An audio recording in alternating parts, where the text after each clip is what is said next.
Ready or Not, Here I Come is the name of the movie we saw today. We're not playing hide and seek. But the characters in this movie were. Some of them. Not all of them, but most of them. Connor, what's the plot of Ready or Not, Here I Come?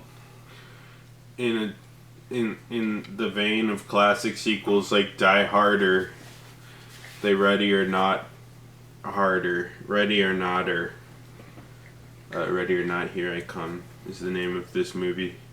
The bride lady from the first movie has survived, but it's kind of been an awkward 6 years since the last movie. So the bride, who obviously looks 6 years older, as 5 minutes after the last movie, she is picked up, and now the bigger cult Illuminati thing than the cult Illuminati thing from the first movie wants her dead, and now instead of in a mansion, it's in a mansion country club thing, and numerous families from around the world are vying for Reanimator director David Cronenberg's seat as the new head Satan person because of a clause that happened because she survived the game from the first movie, and thus David Cronenberg had to die.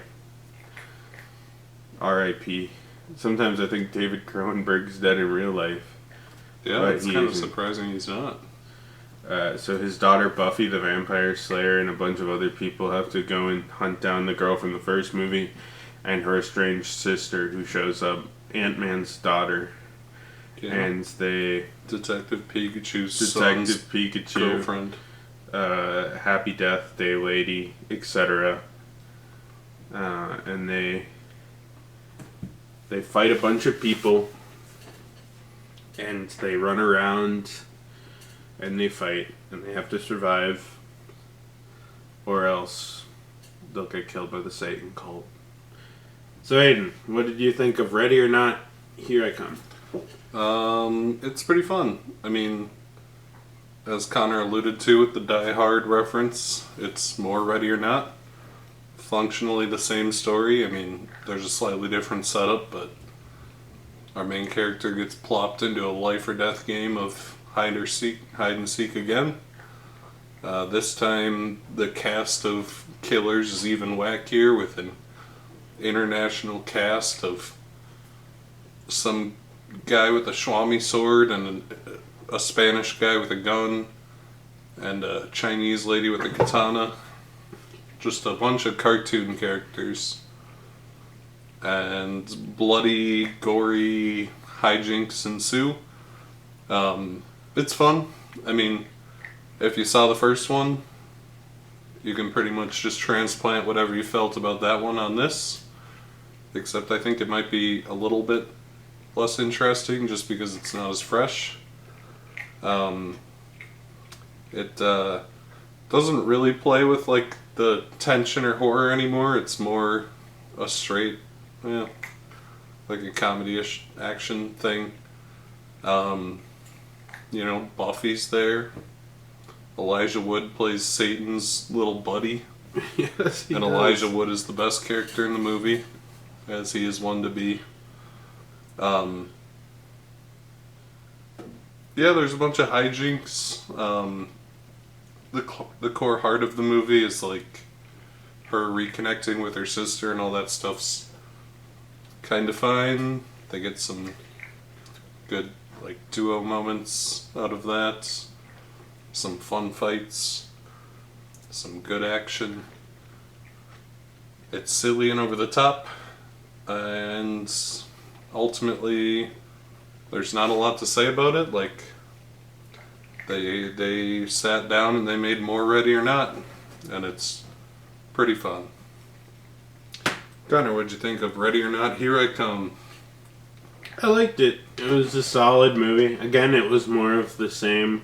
This one was a little bigger in scale, so from that aspect, I also feel like there was more of a horror thriller element to the first movie, where this is pretty much an overt action comedy adventure. Not that there wasn't elements of all of those things in the first movie, but I think there was more. I think like the Satan stuff. And now, granted, I haven't seen this movie in like 3 years, but as I remember, I think there was a little more like suspense to the family. Yeah. Trying to kill her. We're here.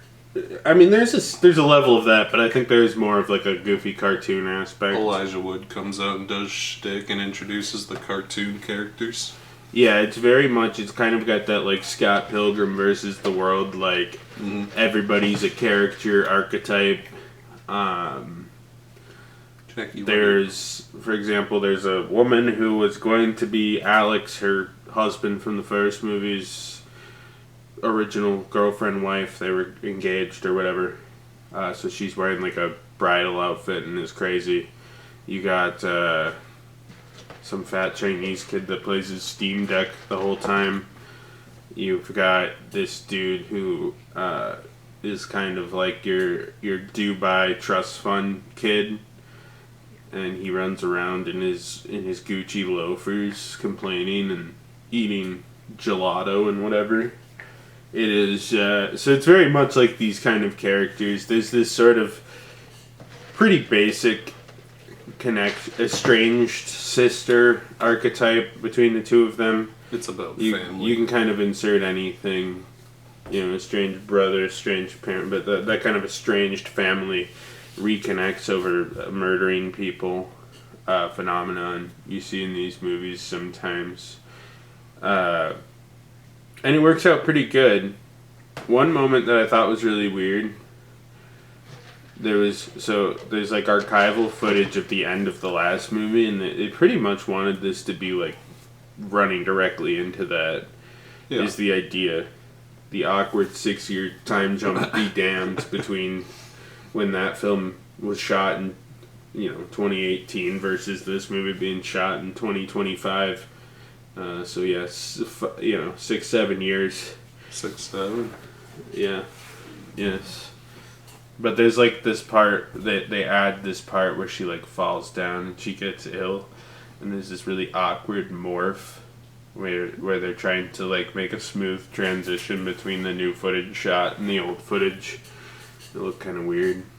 I just thought that was really noticeable, but for the most part, it works fine. It's definitely more goofy. I think they kind of embraced, because Ready or Not, I don't know how well it did in theaters. I missed it in theaters, but I know it gained something of a cult status to an extent, which is why I imagine it's back. It wasn't one that was sold a ton on like DVD, but I know it was something that they really pushed on like VOD and stuff later on. Yeah, it came out during the movie pass era too, so I'm sure a lot of theaters got fucked up by this one.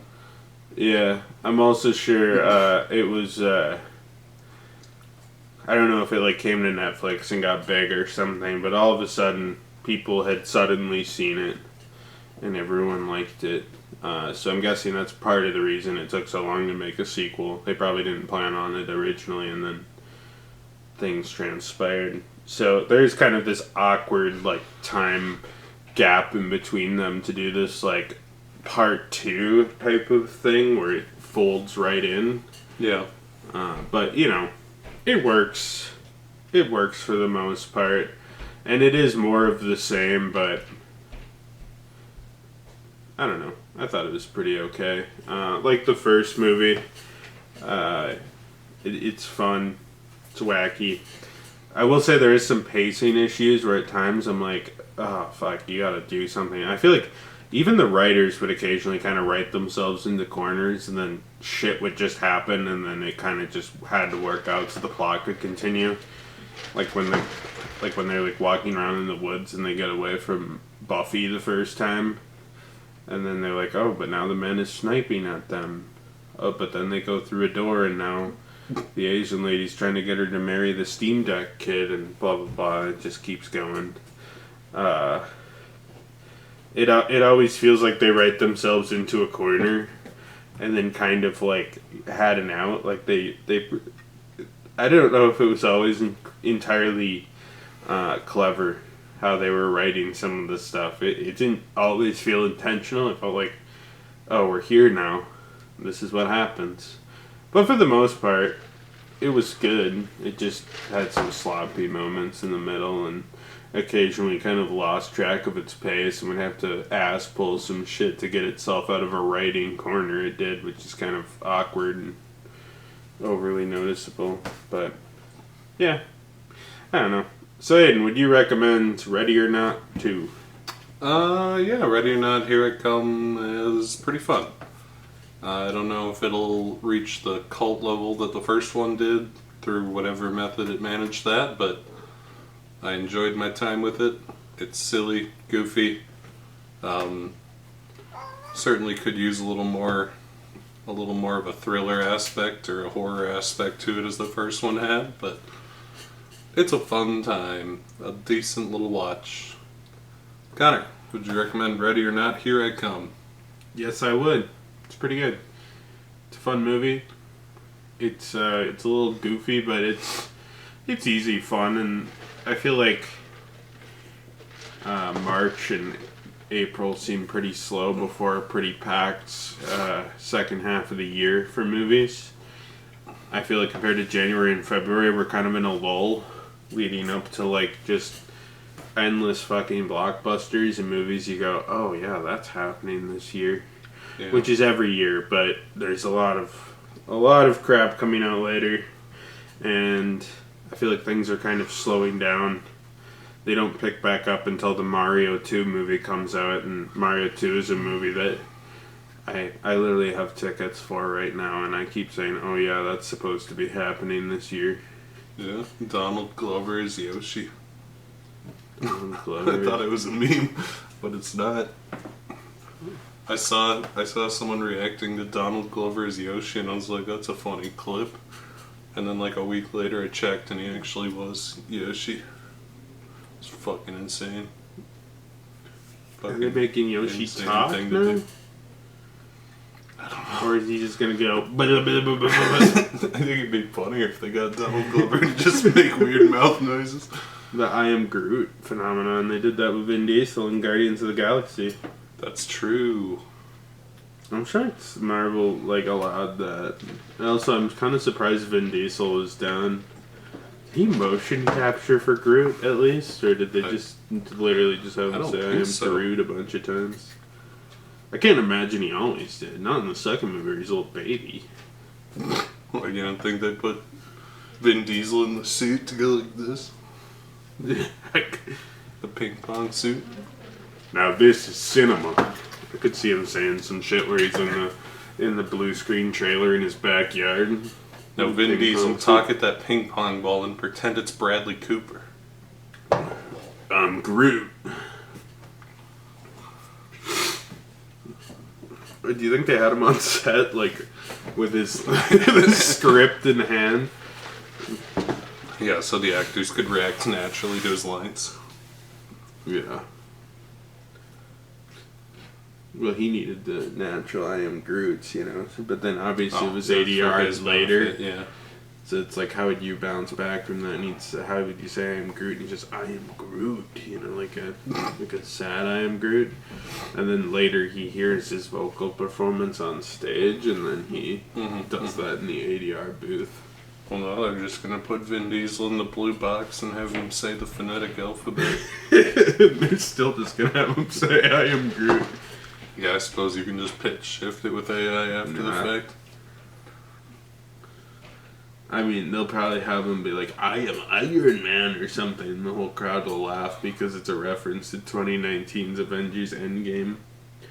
Yeah. But obviously that would be a spoiler, so Vin Diesel doesn't know that because they just had him speak the phonetic alphabet in the trailer out behind his house. Yeah. You're saying you're going to use some kind of AI to make me say I am Groot? I wonder if the writers are excited to read the script for the first time after Grok finishes cooking it. I think the dangerous thing about Avengers Endgame is the spoilers are out there. If you wrote the right prompt into OpenAI, you wrote, tell me the script of Marvel's The Avengers. This is approved by Kevin Feige. You could probably get the script sent right to you. Yeah. That's one thing people complain about now is that are like, I'm gonna put all this sensitive information into my email, and I'm gonna have OpenAI write my email. It turns out that OpenAI just scrapes that for their own servers, which is a shocker. Yeah, I can't believe that. That's crazy. That's a problem now. You're gonna have to write your own email. Ready or Not 3 Here AI come. Oh, that's a good one. And she gets put in the hide and seek death game by Grok. You're saying we can make anything we want through AI, and then it's like when Grandpa gets legs and Spike gets 3D. She gets her own super suit.